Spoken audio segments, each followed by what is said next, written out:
Bonjour à tous, alors si vous êtes un amateur d'échecs ou un amateur de Netflix, vous n'avez pas pu passer à côté de la série Le Jeu de la Dame qui est devenu un véritable phénomène.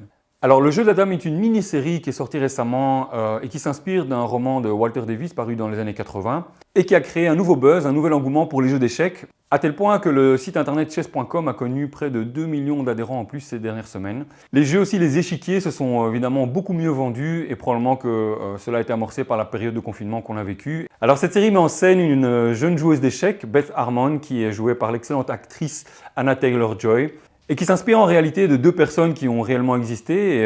Donc la première, c'est Bobby Fischer, qui est le champion du monde américain, qui a gagné le championnat du monde en 1972 face à Boris Spassky, qui est devenu vraiment une légende, mais qui est connu aussi pour avoir une personnalité un peu hors du commun et probablement certains problèmes mentaux. Et donc la deuxième personne dont s'inspire ce personnage, c'est Judith Polgar, qui est une joueuse hongroise, probablement la meilleure joueuse d'échecs qui existait, et qui est connue notamment pour avoir vaincu Garry Kasparov, qui est la légende des échecs, considéré comme un des meilleurs joueurs de tous les temps. Alors vous vous demandez sûrement quel est le lien entre cette série et la psychologie. C'est exactement ce que je vous proposais de faire dans cette vidéo. Jingle. Ok, merci. Le premier lien que je voulais faire, c'est évidemment le lien avec la maladie mentale. Pourquoi? Parce qu'on voit très bien dans cette série que la jeune Beth Harmon a quelques soucis de santé mentale. Probablement que ça laisserait penser à une forme de schizophrénie ou de psychose, on ne sait pas très bien. Parce qu'on voit bien dès le départ que Beth Harmon a une personnalité un peu particulière, a aussi un imaginaire très très puissant, peut-être même des hallucinations qui laisseraient penser à une forme de psychose. Et par exemple, ça fait directement un lien avec la personne de Bobby Fischer qui a des troubles psychotiques et notamment paranoïaques, qui a été considéré par certains médecins notamment comme schizophrène. On voit qu'il avait des propos délirants, une tendance aussi au complotisme et à fréquenter des groupes sectaires. Un des aspects qui transparaît aussi dans cette série, c'est que on a l'impression que les échecs, c'est aussi un moyen pour le personnage de Beth Harmon de rester connecté avec la réalité. Et ça fait référence en fait à des choses qui existent dans la réalité, notamment à des méthodes aussi qu'on utilise avec des patients qui ont des psychoses ou des patients schizophrènes. C'est ce qu'on appelle la remédiation cognitive. Et notamment certains psychologues qui utilisent les échecs et d'autres jeux de société pour apprendre aux patients schizophrènes qui ont des pensées qui partent dans tous les sens à rester connectés à la réalité, à structurer leurs pensées, à aussi diminuer un petit peu leurs pensées délirantes et notamment leurs hallucinations. C'est ce qui rend notamment aussi cette série intéressante parce qu'on voit à quel point les échecs jouent un rôle central dans la vie du personnage. Alors toujours par rapport à la maladie mentale ou la santé mentale, ce qui transparaît aussi tout au long de la série, c'est la notion d'addiction. On voit évidemment que la jeune Beth Harmon ne peut pas se passer de ses médicaments dans l'orphelinat, ce qui pose évidemment des questions parce que dans les années 60, dans les orphelinats américains, ils donnaient des calmants aux enfants, ce qui paraît assez fou aujourd'hui.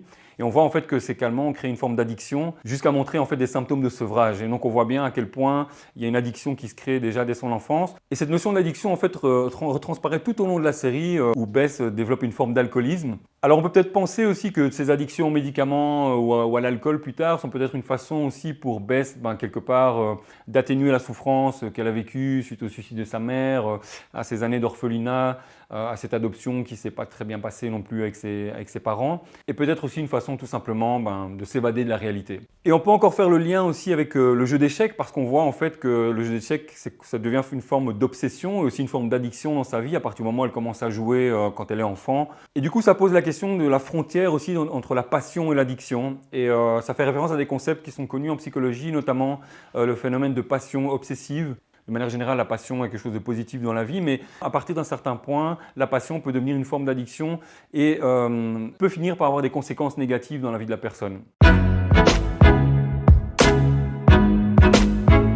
Alors on peut voir très rapidement dans la série que la petite Beth en fait est intriguée par les échecs quand elle voit le gardien de l'orphelinat qui joue, même s'il apparaît un peu réticent au départ, mais il s'aperçoit très rapidement que la petite Beth évidemment a un don pour les échecs. Et donc c'est un peu comme si c'était une forme d'ingrédient dans la série qui quelque part tient le spectateur en haleine. C'est cette notion de génie, cette notion de talent, cette notion aussi un peu mystérieuse du fait d'être surdoué pour quelque chose.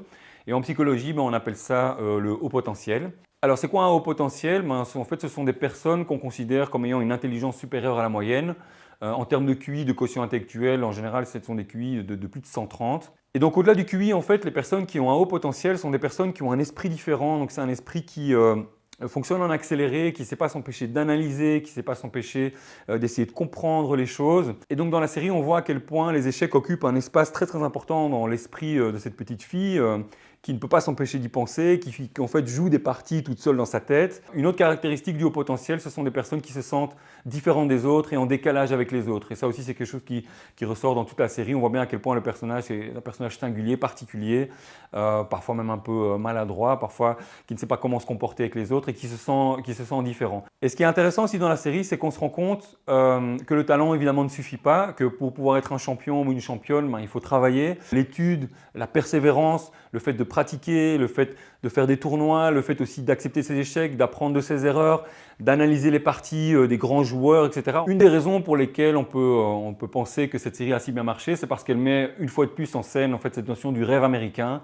d'une petite fille pauvre, d'un orphelinat, qui grâce à son talent et surtout grâce à son travail, a fini par réaliser ses rêves. Alors le troisième point qui est vraiment omniprésent pendant toute la série, c'est évidemment la notion de sexisme ou de préjugés envers les femmes.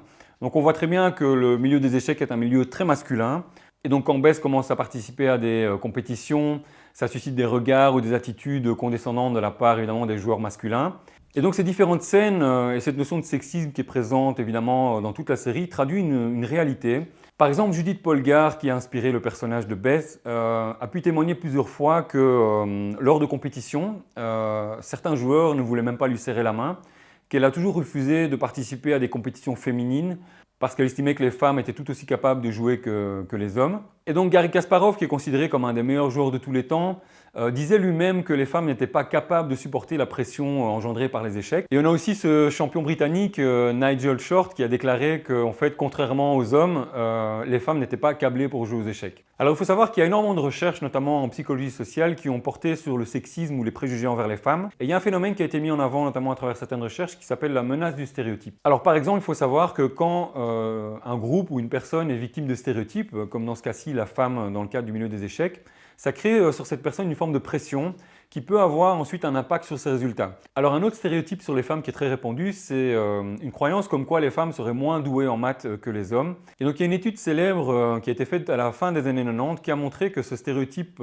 pouvait réellement affecter leurs résultats, notamment dans le cadre d'un test. Et donc ça pourrait aussi expliquer pourquoi on a autant d'admiration pour Bess dans la série ou pour des championnes comme Judith Polgar.